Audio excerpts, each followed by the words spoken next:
And to talk about more politics, and particularly what's taking place in the Orange County Sheriff's Department, we welcome to Real Orange County Register political reporter Peggy Lowe. Nice to have you with us, Peggy. Hi, guys. And congratulations on breaking that story. Thank you. That was very nice.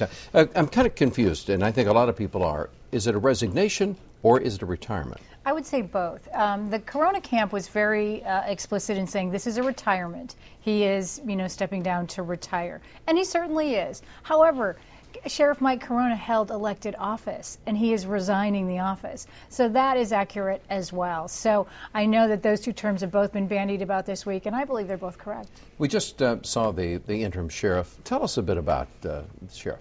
Jack Anderson has been with the department for something like 27 years. He came up through the ranks. He was most recently in charge of South County, and he was in charge, for instance, of the Bill Hunt matter after the last election, because, of course, Bill worked in San Clemente. He was brought in as assistant sheriff just this last year and is a Corona loyalist and did well under Mike Corona.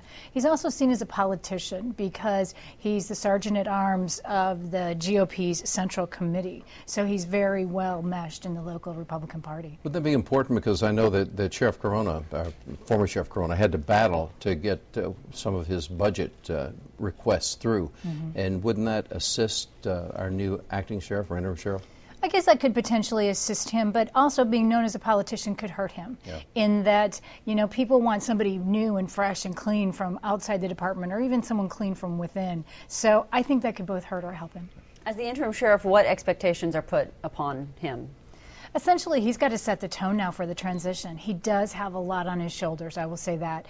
He's got to keep the rank and file, knowing that he's in charge, he's the leader, despite some people's questioning of it. Mm-hmm. And he's got to keep this really large agency. He called it the other day the fourth largest sheriff's operation in the country. He's got to keep that operating.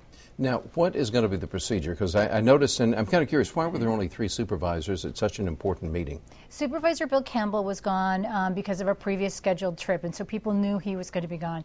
But Supervisor Pat Bates had an accident on the way to the supervisors meeting Tuesday morning. John Morlock announced it at the beginning of the meeting.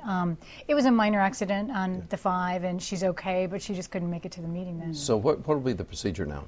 So now the procedure is they're going to go back and start the HR process. It's kind of all that boring bureaucratic stuff. Mm-hmm. And on the 29th of January, they'll come back and say, and hopefully be more definitive rather than the long discussion that we had this week that ended up doing nothing.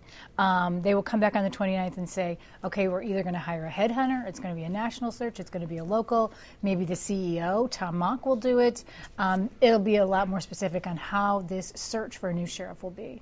I'm kind of curious. So many people had asked him to step down, and nothing happened. Then all of a sudden, a woman who is people call a political activist. She's called a number of things, but she knows what she's talking about. Talk about what happened that brought that into play. The Orange County self-appointed political watchdog, Shirley Grindle. Frank Mickadite, our columnist this week, said something like, Shirley got her man.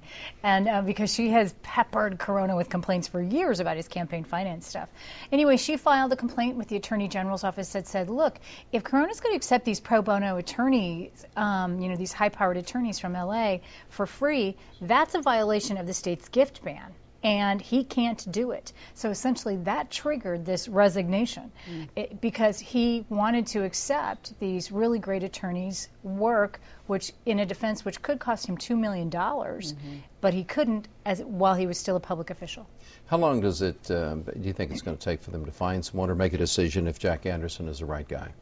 I think it'll take a few months. I do. I mean, this board typically will talk a lot and then move slowly. And so John Morlock refused to set a deadline. He was asked several times during a press conference this week. He absolutely refused to set a timetable. Of course, Chris Nervy said 60 days. So a lot of different communications. Yeah. Peggy, thanks so much. We appreciate you coming and talking about it. My pleasure. All right. Thanks, Peggy.